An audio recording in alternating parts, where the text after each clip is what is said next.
congratulations on everything that you do. And of course, I was a big fan of 30 something. Thank What you. what a Thank you. terrifically written show. I mean, it's in that same era as Saint Elsewhere and those wonderful shows that were they were still battling with censors and networks and things like that, but Oh, big time. Big managed time. to get some great stories. Yeah, yeah. Well, Ed and Marshall, they like to push the envelope. I mean, they're creative and they're artists, and it shows. It shows in the show. So, Yeah. yeah. And now everything goes. It's very interesting how nobody worries about censors or even ratings on shows. Generally not. It's more lax, but I think there still are standards and practices at some of the networks. Yeah, Yeah, yeah, we'll we'll see about that. yeah, Uh, yeah. you started as a model. Talk to me a little bit about that life. Yeah. That's got to be a difficult life.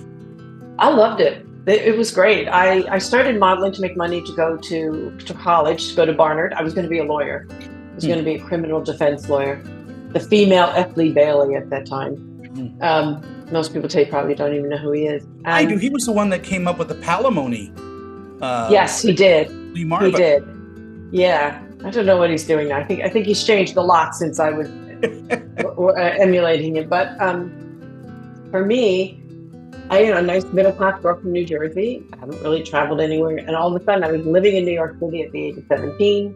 And by 18, I was traveling and living all over the world, in London and Paris and Frankfurt and all these wonderful, wonderful places, making a lovely living and learning and things about the world and places where it was. So it was really, really nice. I deferred from Barnard for a couple of years, and I never went back. Was it an easy task for you to jump from modeling into acting? For me, it was, I didn't really think about, I never say, well, that's too hard, I can't do it. Mm. I like a challenge. And I had been doing a lot of commercial work, and I'd been studying with Lee Strasberg for a number of years. And I actually moved to LA for the Olympics with my husband at the time, and my son was 2 months old. And was taking a year off. And a friend who used to be a receptionist at Wilhelmina Model called me and said, are you interested in acting? She was working with Dolores Robinson, who's a talent manager. I said, I don't know. I have a nice commercial career and my baby's here. She said, well, why don't we have lunch? And well, so lunch turned into representation and turned into agents and turned into pilots in Hong Kong and this lovely show called 30 something. Yeah. Wow.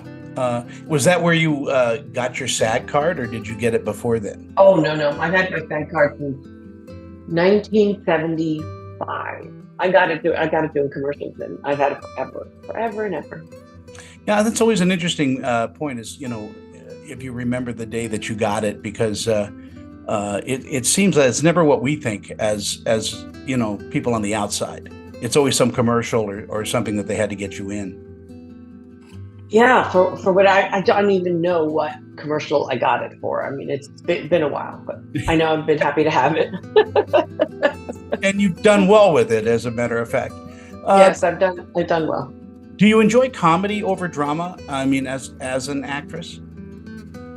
Boy, that's like asking if I like a good ripe apple or a juicy pear. No. And they're just different. They're just different. And, for me, projects are about certainly the material, the script, who's doing it, where we're doing it, more than the genre particularly. And I've been lucky enough to do both. And I've enjoyed both, which is nice. Is it true that the most dramatic or drama-filled scripts that, on sets that you're doing are the funniest sets to be on as well? Because, everybody needs a release.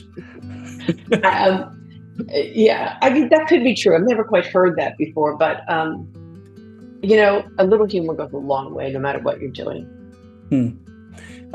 Talk to me a little bit about the character in 30 something, because she was really, the all-American woman. Yeah, that's what people say. I just know she was Hope Murdoch, but she was this wonderful, wonderful character to play. I remember walking into my first audition with Ed Zwick and Marshall Hurst, who were the writers, producers, and directors of the show. And I asked him, I went in, I said, how long have you been living in my house? And I didn't know it. I was a young mom myself.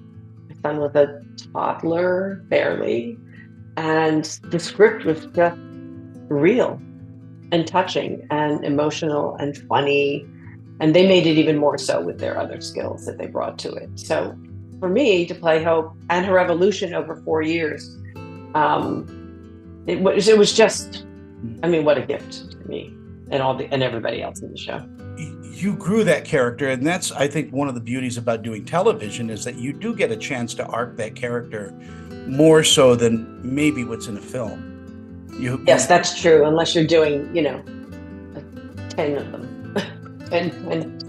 10 sequels or whatever they would be called. But yeah, it's a really lovely thing to be able to take a character. And Ed and Marshall and all the writers on the show, they were very open to our notes, our thoughts. We would do a read through the day before an episode started shooting, and they would, it doesn't mean they took all of our notes or used all of our notes, but they did listen, and they were open to that. It was a really wonderful thing. We could watch dailies if we wanted to, if we had the time.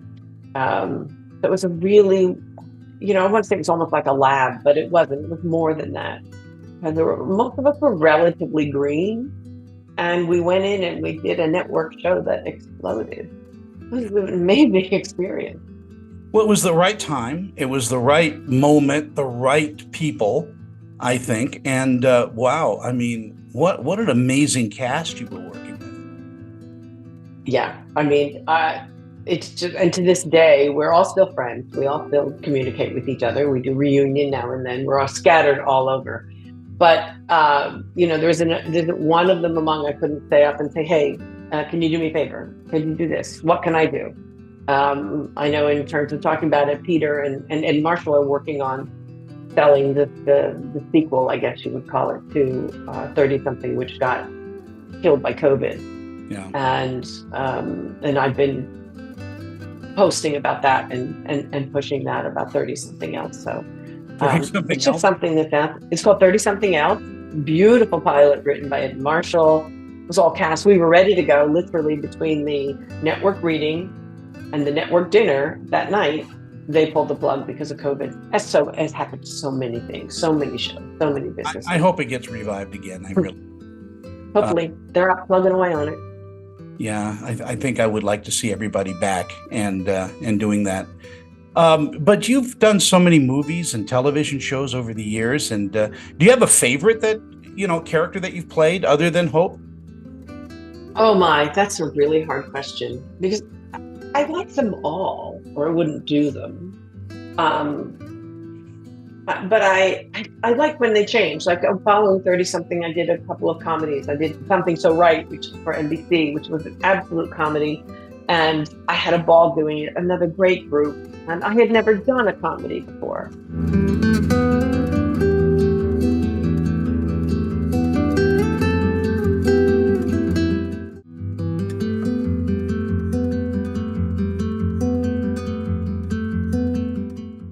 The characters that you play seem so different to me. Well, you just did Queen of Knives, and of course that's the sequel to Queen of Knives. And she has changed. Kathy has changed in that in this series of films a lot, from the first movie to the second movie. And I think she's more vulnerable, and I think you play vulnerable very well. Well, thank you. That's a lovely compliment. But the duality of the film is what exactly we were talking about before, getting to see a character grow, change, fall apart, whatever it is for the characters. It's a nice thing to be able to do. And Gene Pope, what a wonderful scene partner he is. He is. He's just a wonderful lot of stuff. If it wasn't for Gene, there wouldn't be King of Knives or Queen of Knives. It's his baby, and he put it there and juggles a lot of hats. And it's and he's fun. He's a riot. I love busting his chops and giving him a hard time. Yeah, but he can take it because he's like I said, he seems so good-natured about everything and just doesn't let the ocean of distress cover him. I mean, he hides it well. I don't really know that inner working. You'd have to ask Holly, his wife, but he seems like a very centered kind of person who is interested in doing and creating. He's worn a lot of hats over the years. What about you? I mean, have you worn the producer's hat or the director's hat at all? I directed on 30 something. I had a wonderful time. Great episode with Tim and Ken. But I had young babies at that time. My daughter was still in diapers, and I was single parenting, and I made the decision that I didn't have the time to direct. Do I regret it? I don't really know. I love directing. I love all the new challenges for one's brain that it brings, and that's a super thing. And I do produce. My husband and I write. We write for television. We adapt. We have adapted a couple of novels, and one which got made into a pilot, and nothing that went to series. But we've been doing that for years. My husband's been writing forever. Wow. Do you look for projects? I mean, or does it just land on your lap, so to speak, and go, wow, this would make a great series? We do both. We make them up, we create them out of thin air. But we also, we adapted Scruples, and we adapted Princess Bride. Oh, really? And a number of, yeah. And so it comes both ways. Somebody will come and say, oh, Pat Conroy's looking to make a series out of The Princess Bride. And for agents or managers, and things come in, and sometimes we make up stories ourselves. Do you hate pitching ideas? I don't hate it, because I must love the idea to be going and doing it. And not unlike going on an audition where you're pitching yourself. But for me, it's my chance. It's my room. It's my room for 15 minutes or 20 or however many we get in there. And then I'm done. I do my best, and then I move on. That's an interesting life, in that part of the business is trying to get something sold or something done. And, it's up to somebody who's, 23 years old and doesn't know what you know. And it always seems to me like it's an awkward situation that way. It can be. I love this business. It has been such a blessing in my life, but it's not my life. It's not my children. It's not my spouse or my sisters or my brother. It's not that. It's not the super things that interest me outside of the business. And yet it's a huge part of my life. So I just feel very lucky that I can combine them all, that I have this business that I love, that I, love going to work. And I'm a lucky girl. Yeah, I'm a lucky guy to talk with you. Are you kidding? I'm kind of, flummoxed here with you. Oh my goodness. Do you ever attend some of the pop culture conventions? When they have opening? No, I've never been invited. And I want you to know, I am a goddess. I played Omadasala on Stargate. No, I'm seriously in the outer world of those people. I am Omadasala, and I played her on Stargate. I even have trading cards, and people. It's so interesting. Every now and then, it comes around, and the fan base of Stargate, which is enormous. Like, oh man, you're Omadasala. So I always joke with my family, I'm a goddess. But you also wait on tables too as a goddess, so it's just there you go, exactly. I've seen it. The son was a super fan. Yeah. And so I had reached out, and said, do you ever have anything I could do? And then they came up with Omadasala for me, and I was delighted and got to hang out with them for a few shows. That I would think sent your career into a whole new life because of all the fans of Stargate. It's a whole different fan base. And I'm surprised to this day that you're not invited to a convention. My gosh, I'll make. I'm happy to go. I'd love to go. I think they'd be a hoot. I'll make some phone calls. We'll get it done. There you go. You got it. In modern life, though, I mean, how do you keep yourself? Do you keep yourself active? Do you bike and hike? Do you cook? What do you do to kind of? Oh my goodness, yeah. I'm very athletic. My dad was a football coach at Princeton, so I come from a very athletic family. So, and my favorite form of that is swimming. I'm a lap swimmer, so I swim 50 to 75 laps a day most days. So I love that. I love the athleticism of that. But I cook. I love to cook. Baking, pies are my favorite, my specialty. And my full-time hobby is buying old houses and fixing them up. Really? So you're a flip. Yeah, yeah. Sometimes I flip them, sometimes I sell them, sometimes I rent them, sometimes I live in them. I'm currently just finishing about a year and a half project up here where I live in the country, and so you'll see that soon if you follow me. I will follow you, and not in a Thank you. weird way. But It's okay. yeah, It's okay. Somebody's already beat you to that. I'm so sorry. Uh, That's it, all right. it should I'm a have big been. girl.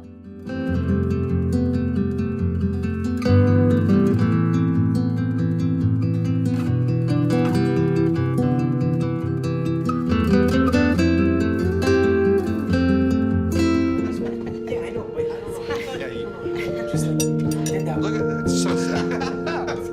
It's here, put that over there. Put that over there.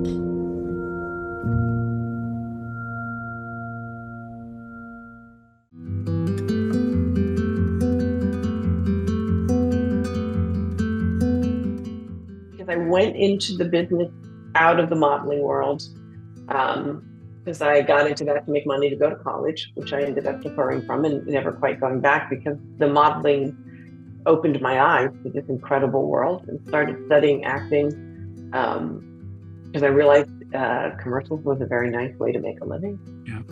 And then I just sort of fell into the acting thing. But I had studied with Lee Strasberg for a good number of years before I had done that.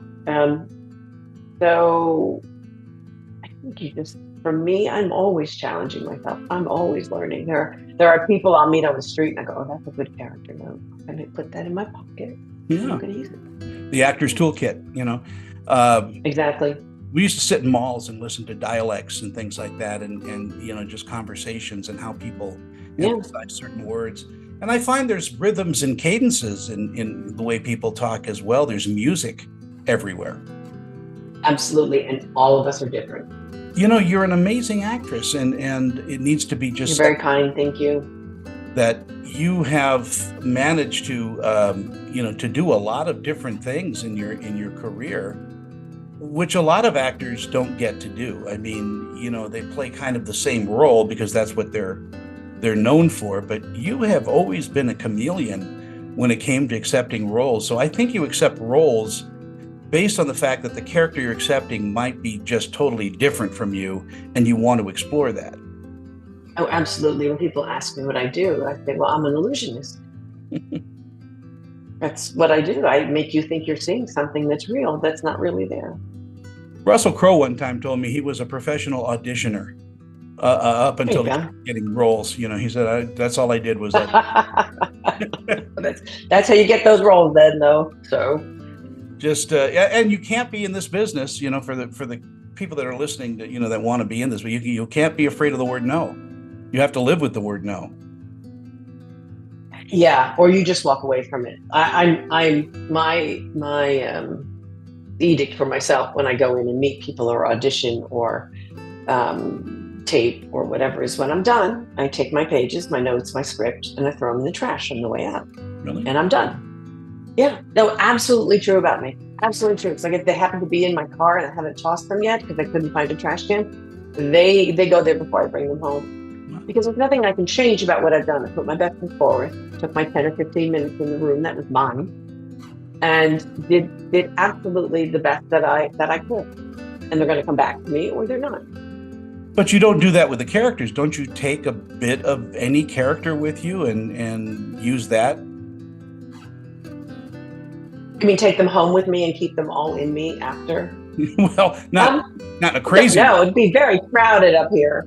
But I am with my characters when I am playing my characters. Yeah. So yeah. The like Strasberg, the you know, the method that he taught, you know, it's a way of getting into character, but you don't carry that. You're not Daniel Day-Lewis that you have to live, you know, in a character for months afterwards. No, I don't. No. But I do live with them, and I do, you know, I'm very good at shutting out external noise when I'm working, or just in life in general. But I'm very good at and I learned that on the set of 30-something. That's a skill set that I learned. When you have to all of a sudden go into a scene and cry, and The crew's joking and everybody's doing this. It's funny, or it's this. The AD's talking about how long it is to lunch, and you're about to like spill your gut. You have to be in possession of those things, those tools, whatever they are, whatever you want to call them, those emotions. And not that, listen, Daniel Day's amazing.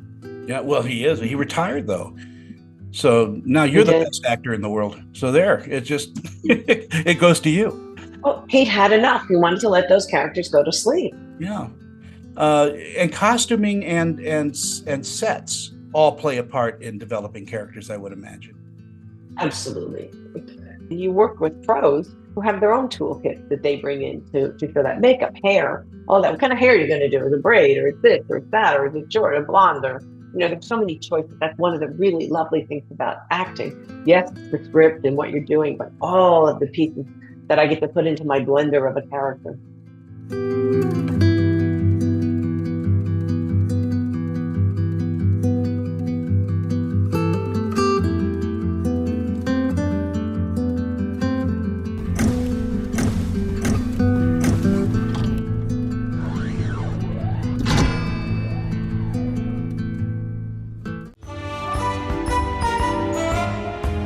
Well, I appreciate your time.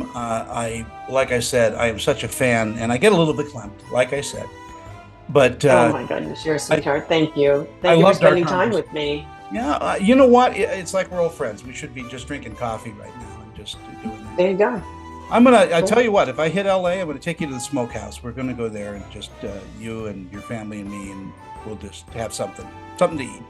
Okay, we'll do it. Or come east. I'll see you at a convention that we'll get you to also. Okay, deal. Thank you for the lovely time, and you have a great day. Back at you.